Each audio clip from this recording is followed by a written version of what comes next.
What's up, YouTube, man? It's your boy Rojo with the Convicts Perspective. I'm joined once again by my good friend, your big homie, the Gun Gun. What's up, Gunner? Bang, bang. Just happy to be here, man. It's another day, progression, forever forward. We're doing what we do, man. So, man, we got an interesting story for you today, man. We were talking the other day, man, and I had never remembered what had led you to prison and all that, and whoop de whoop. So you kind of laid it down on me a little bit, man. But I think all our subscribers would really enjoy hearing the story, man. So why don't you tell us, man, what led you to the joint, brother? So you guys already know my first spiel. I told you what led me to YA and how I caught that 187. But years passed, and of course I got out as an 18-year-old young man, Mongolian flowing in the wind. So I was gay, and I thought I was that man. I did it easy breezy, beautiful covered girl, man. It was nothing over there in YA. It was what it was, and I breezed through that, and here I ended up on the calles, wiggling with the homeboys, fully active. This is before we were using the word active. We were just homeboys. We were just Norteños. We were doing what we do. This was 96, 97, 98. And in that fashion, oh my, right? Some people hate me. Some people love me. Some people shake my paw. Some people mug me, right? It didn't matter. The main thing was that I was out there wiggling with the homeboys, doing what I had to do and establishing roots out there on them streets. So by doing this, it was only a matter of time before I was going to get caught up. And oh yes, I did get caught up, right? What happened was these DOs and all these things started to take form. There started to be vatos that would get out that were claiming different gangs like Northern Riders, New Flowers, things like that. And we were hearing about it, but we were not really knowing what these vatos were. If they were another spin-off or a faction off the homeboys, we weren't knowing about who's good, who's trash, who's no good.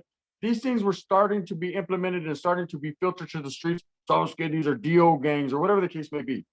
For me, joining up with the regiment, my whole goal was to eradicate trash basura from the city of Merced, right? And I put me together a little crew, some some witty vatos, some vatos that had a little flecha, a little education, that were hitters, right? I made sure that I kept surrounded by some good little youngsters, put it like that. And we were wiggling, bro. We were out there making moves. And it got to the point where we were out there doing so much that Sasuke, if you hit certain clubs we were at, we were checking paperwork at the door, bro. We were not playing. We were taking that bathroom, strip you down. We needed to do tattoo checks. Sasuke, but I never gangbang. It doesn't matter, homie. You're gonna get gangbanged if you don't fucking tell us what we want to tell. There was a lot of things going on there, and it got so bad that our channel put a restriction on us, right? This was going on over years. This happened about 2006, early 2006, when we were told we were getting a directive from a homeboy at the time who was Paki from Salas, was telling us, Charlie, you vatos and Merced are doing way too much, drawing too much attention, just going too hard in the paint. You vatos cannot go to these clubs anymore. So I was like, we can't go to clubs? Charlie, puto, you can't. Also, right? So I told the little homies, hey, we're not allowed to go to the clubs.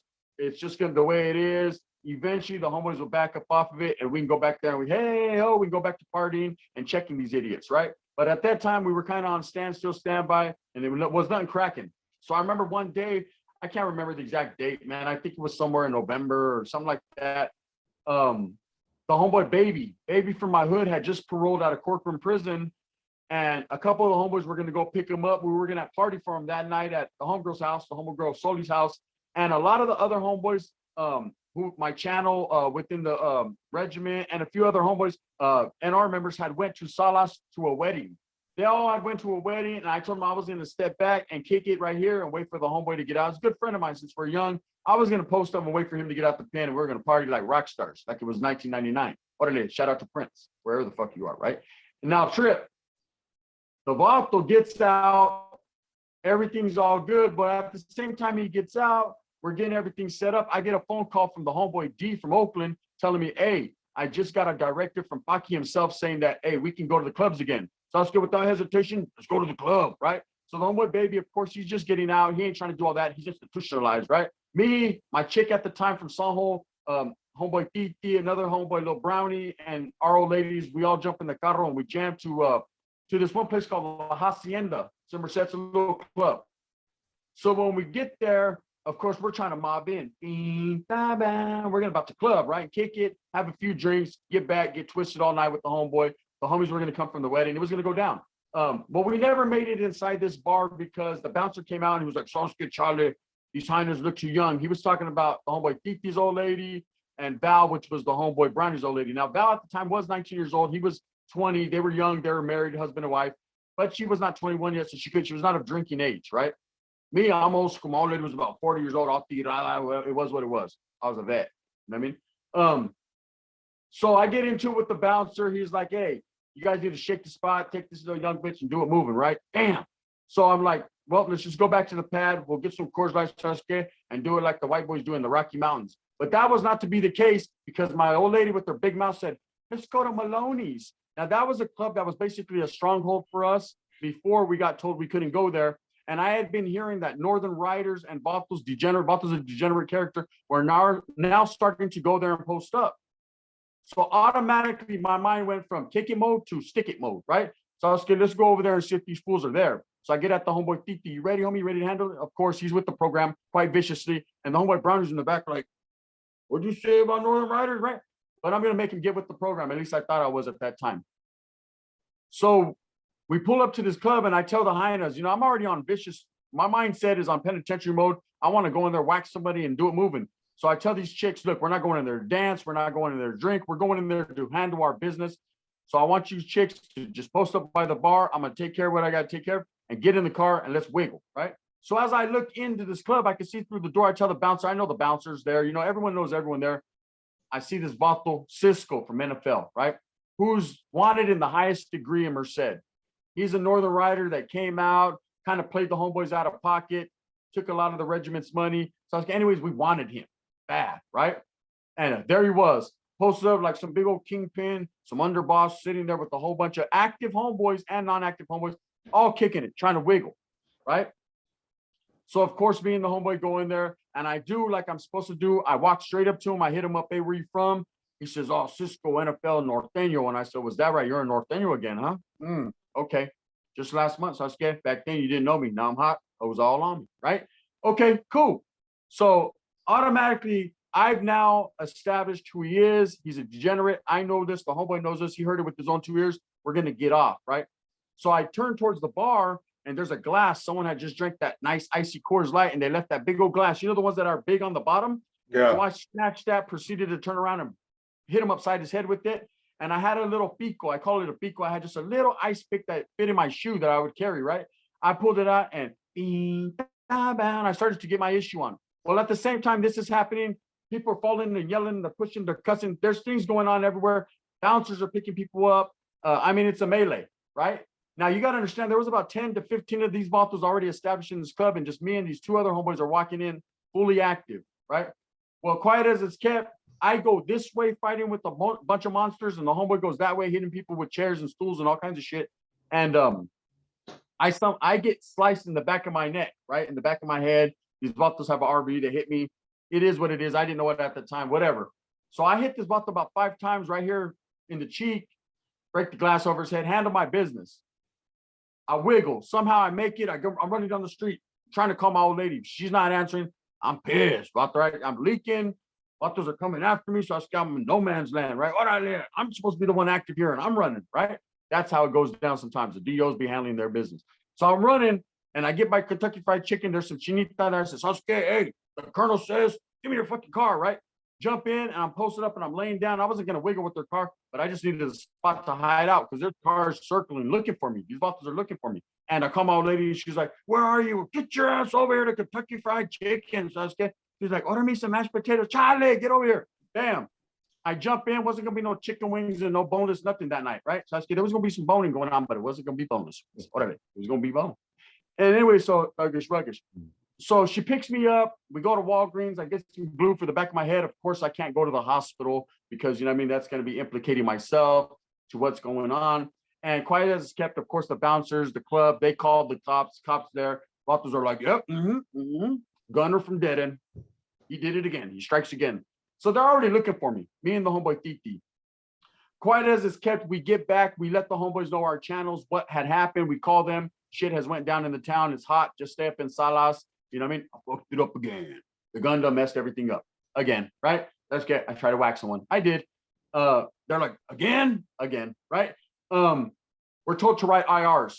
For anyone that don't know out there within the Norteño movement, man, they're called incident reports, IRs, something that we have to write to let the gente know what exactly happened, word for word, and your best recollection of what happened, you know?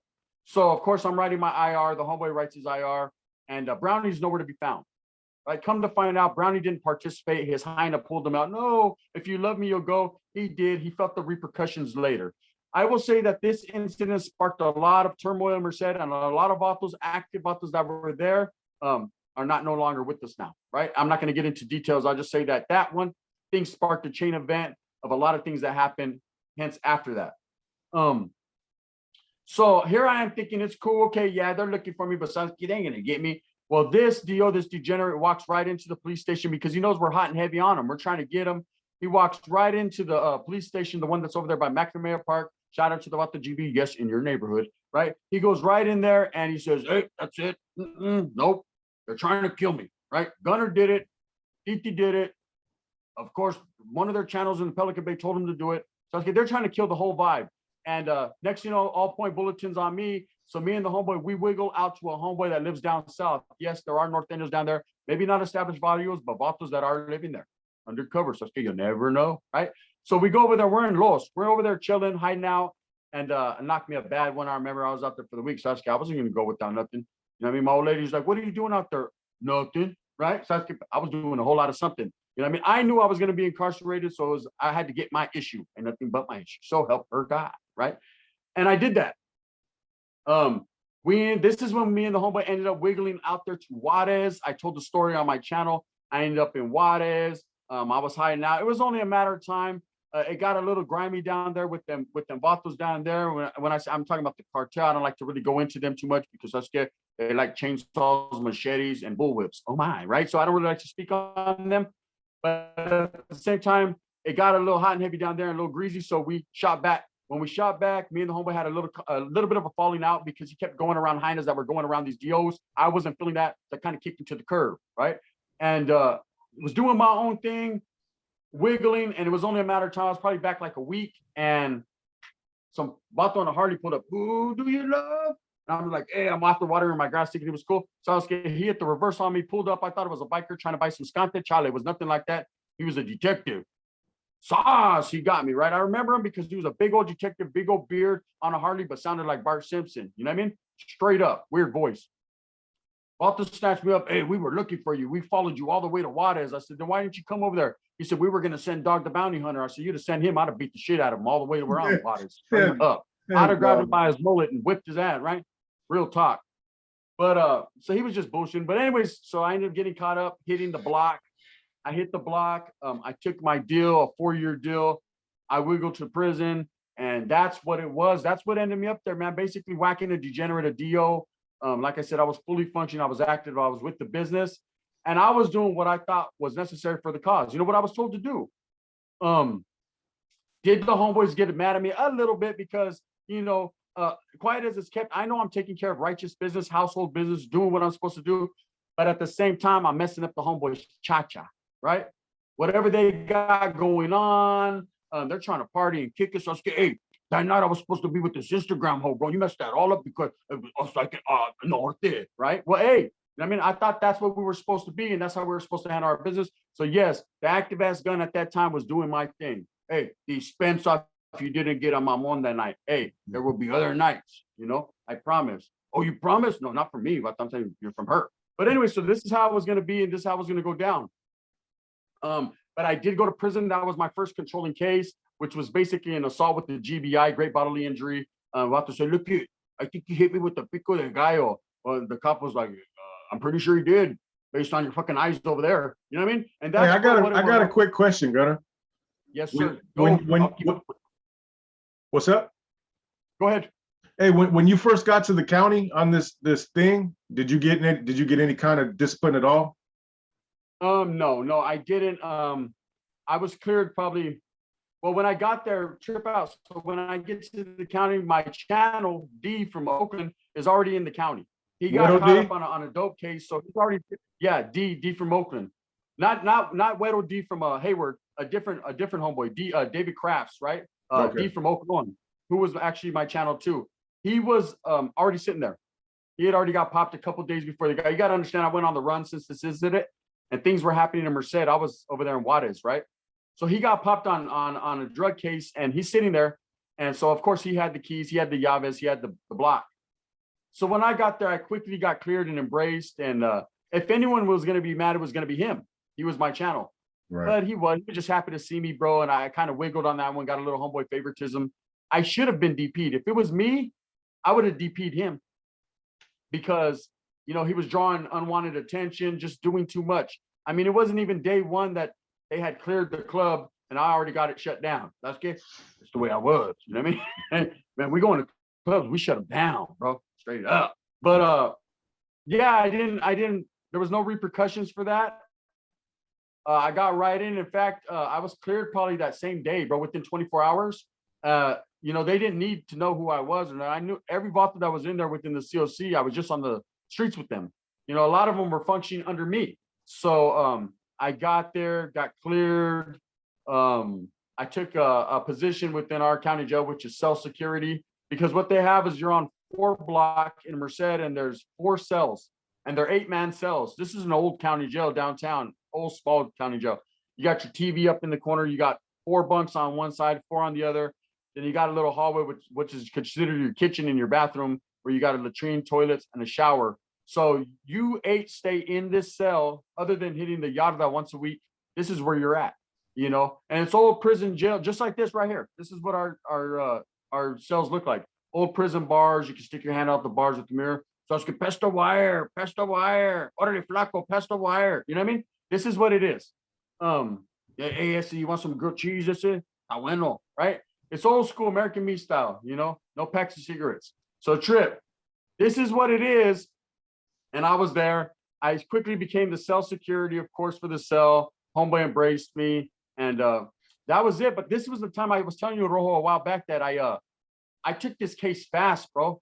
I didn't hesitate. See, what had happened at the same time that all this was going on was I was in communication with one of my homeboy's brothers, who was actually a police officer, right? He grew up in the barrio, in the neighborhood. His brother's one of the main homeboys from my neighborhood. But he grew up to be a cop. You know, he was never in the mix like that. I remember him as a little boy playing with He-Mans and shit. He wasn't like us. And that was a good thing. You know, he actually became a cop. So, but quite as it kept, he never forgot where he came from. So where he wouldn't show us too much favoritism, but every once in a while he would leak us a little info just, you know, so we can wiggle. Gave us a head start. So he had told me about an indictment that was coming up. He didn't label it Valley Star, nothing. He didn't even know. He just said, hey, bro, something big's coming up. You might want to dumb it down a little bit because you're out here wiggling too much. And so you're going to be over there with Corny and them real quick, right? So knowing that this was happening, when I got to county, I immediately took my case. So I went in. So what happens is, you know how it is. You go into your first court and it's basically your, what is it? Your bail, arraignment. What's it called? Arraignment, right? Arraignment. It's been so long. So I go in there in my arraignment. That's usually where they set bail, or, you know, they tell you, okay, we're going to hold it over to this day, to your preliminary or whatever. Nah, not me. I wasn't going out like that. So they had me go from the block. I go talk to my lawyer and he gives me my discovery, right? And as he hands me my discovery, I'm flipping through it. So also he told, and I'm looking for any homeboys that are on that block that told on me so I can get back and stab somebody, right? Okay, but I didn't see no one. Thank God for their, you know, they're lucky. But I got my discovery and I see that, man, this vato's telling on me, you know, the Northern Rider, you know, Cisco from Merced, you know what I mean? All point bulletin on that vato. But anyway, so I'm looking, of course it is what it's supposed to be. And I immediately have to take that back to the block so the homeboys could look over it, you know, my discovery. There better be no pages missing. So okay, don't try that trick. You know what I mean? You will come up short. It better not go from 1 page to 1 to 4. So okay, where's 2 and 3? I've also, I don't know, maybe my lawyer. Nah, Charlie. Okay, check it out. We're gonna Xerox your face real quick. So seeing this and knowing what they have against me, I'm like, you know what? Trip out. I'm going to take a deal. So my lawyer's like, we're not at that stage, sir, where you can take deals. I said, sorry.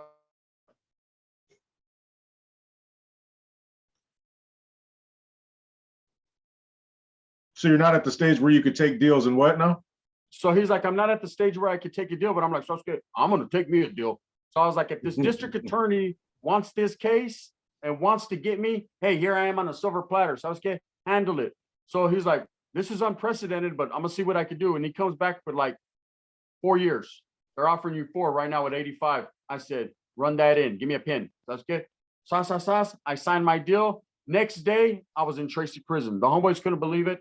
Hey, but it was true. I had to wiggle on my arraignment. Wiggle while you work. Orderly. Got there. Became quickly got cleared within a couple of days. Became the tier security. From there became the yard security. From there became the building channel. And then that's when I wiggled to general population. But I mean, that was my case that got me to prison the first time, bro. Not no big deal. I know Vatos are out there wiggling, going harder, but that's my story. So that's the way I'm gonna tell it. Orale. But yeah, Hey. pretty much that's what's it. That's what happened, bro. Hey, quick question, man. When you were on the run in Juarez, how long was it from the time of the incident until they actually until the Vato pulled up on the motorcycle? Okay, so we were in Juarez for, I would say, about 3 weeks, 3 weeks to a month. All right, no, trip out. So when the incident happened, we still stood in Merced for about another week. They put us on the front page of the newspaper. They were looking for us, me and the homeboy Titi. Brownie, he wasn't involved. So, you know what I mean? He was over there recovering from broken arms and broken legs from the homeboys anyways, right? We're acting funny. Oops. But we were in Merced, yeah, oops. So we were in Merced for about a week. From there, we shot out to the homeboy in Los's house. Remember I told you in LA? Yeah. We were there for 2 weeks, posted right there. So now it's about 3 weeks since the incident. Then we ended up in Juarez for another 3 to 4 weeks. So it was about a good month and a half to 2 months before I got popped. I got popped before the homeboy did. He ended up getting popped maybe a month later after me. Remember I told you we came back, went our separate ways. I wasn't feeling his stat. I just wasn't feeling the way he was acting, and kicked him to the curb. He ends up getting popped a month later. But of course, part of this deal that I took also was that I did it and he had nothing to do with it. I made sure that was included in the deal. So he came in and got out. You know what I mean? He ended up beating that case. I took the whole case and nothing but the case, so help him God. He knows it deep down in his heart. And that's why still to this day, we're on decent terms. You know, I wouldn't say the best, or maybe not better terms, because he actually became a C quite recently in the state faction. But word on the curb that I just got the other day was that he just recently fell off. So I'm sure he'll be calling like, hey, Sasuke, about those tacos, right? You know what I mean? I'll be like, oh yeah, come on through, homie. There's tacos for you. Sasuke, I owe you one. Yeah, I owe you one. Huh? You know what I mean? It's all good. Anyways, yeah, so it was about a month and a half. About a month and a half. That's crazy, bro. That's crazy. Yeah, it happened, bro. I mean, you know how it is when you're out there wiggling, things are going so fast. Things are moving so fast. And I mean, this was a time where, I mean, there was a lot going on in Merced. 2006 and 2007 was pretty vicious in Merced. There was a lot of gang-related incidences, shootings, assaults.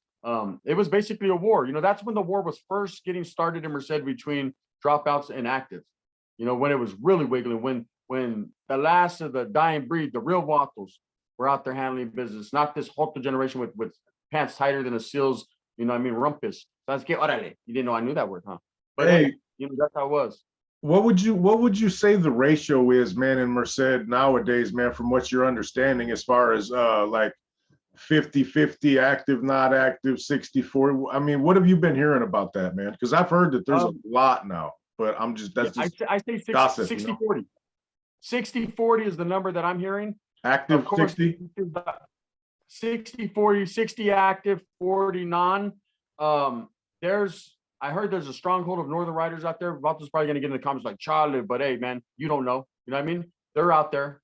They are out there. As far as non-active Northerners that are just non-active and not with the business or not you know participating, there's probably more. You know, there's a lot more of those.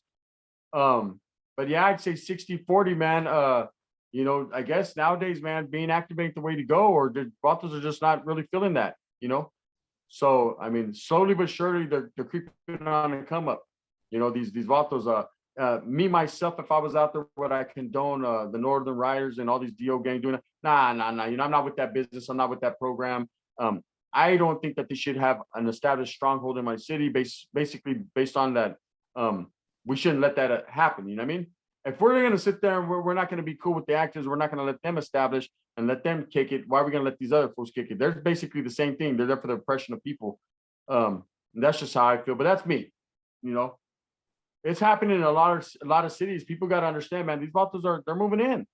They are coming at a theater near you now playing.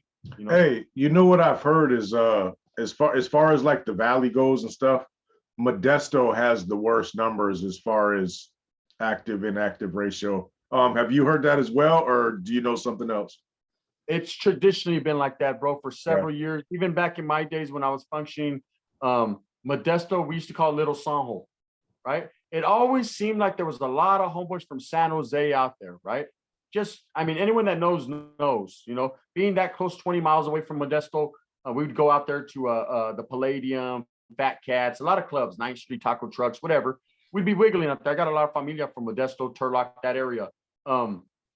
There was always a lot of autos from San Jose, and I was always skeptical when I would meet one because what are you doing out here, bro? Why are you guys so deep? And basically, they were degenerates coming from San Jose posting up. Now, there were some active ones, bro. I guess the cost of living was a little bit different and whatever the case may be. But it's kind of funny that a whole city of San Jose basically moved to this one place, you know? If you didn't find them in Modesto, they were in Los Baños for some reason. This is just how it was. And what it was the degenerates were getting moved out of San Jose and coming into Modesto, establishing. Because Modesto is like a little San Jose, man. It's smaller, but I mean, it's real raza orientated. But yes, there's been a lot of DOs and a lot of non-actives there for several years. And I would say you're absolutely hitting on the button, bro. It is the majority in the valley. Yeah, You so know? that's just the information that's came through. You know, I have Oh, no yeah. way to confirm or nothing. I was just wondering. But shit, right on, bro. Man, that's interesting story for sure, man. It is what it is, man. It's, you know, Yeah, hey, I've never had the opportunity to hang out in Merced, man. I've been through there, you know what I mean? I've had a couple cellies from there, you know, that me and Yeah. you've talked about, you know what I'm saying? And I've never checked it out though, man. It's never came across my list of things to do, you know? real talk, there's nothing to do out there but gang bang and eat burritos, right? It's there's no clubs really. I mean, what little clubs there were, I pretty much got them shut down by throwing people through windows and beating people up. And that's true story. You know, I'm not trying to toot my own horn, but that's what was going on at that time. They shut pretty much all the clubs down. There's nothing to do, Merced. They call it Merded because there's nothing to do. We got one radio station, we got one Walmart. Oh, you know what I mean? We got one Heina and everyone had her. You know what I mean? It's just what it is. So I mean, Merced's not really like that. It's not a party town or nothing like that. It's pretty much just a gang banging town, and ain't nothing else pretty much going on. That's good. The only thing to do there is go to the lake and make carne asada, and that's I just hear true you. story. Yeah. Well, shit, I won't keep no more of your time, man. You donated half out of your time to your boy today. In closing, you guys, man, we got about 50 orders on the dot so far on this boxing match, man, and let's pump it up. Let's pump it up, man. Let's show the homies some love. Show Gunner, show Cholo Trucker. You know, let's get these charities going, man. You know, Vimeo.com. There's a search bar when you get to that page. You type in Gunner versus Cholo Trucker, it pops right up. To be real technical, Vimeo.com/on-demand/Gunner versus Cholo Trucker. It's simple. Jordan raffle for the ones that Mr. Gunner sent for us, and for the threes that the homeboy Joel M sent for us, it's going to come up on June 1st, man. Get your tickets. There's still plenty available, I promise you. Cash Couple App. days left. Fire shoes too. Fire. I Cash actually App. seen those threes. Cash App $OGCCF75. Make sure you guys get on that fight, man. It's essential, man. And we promise we're going to bring you a great product, man. You guys are going to be happy. With that said, appreciate you, Gunner. It's your boy Rojo, Convicts Perspective, Gunners Collective, always showing love to the homeboys. We're out of here.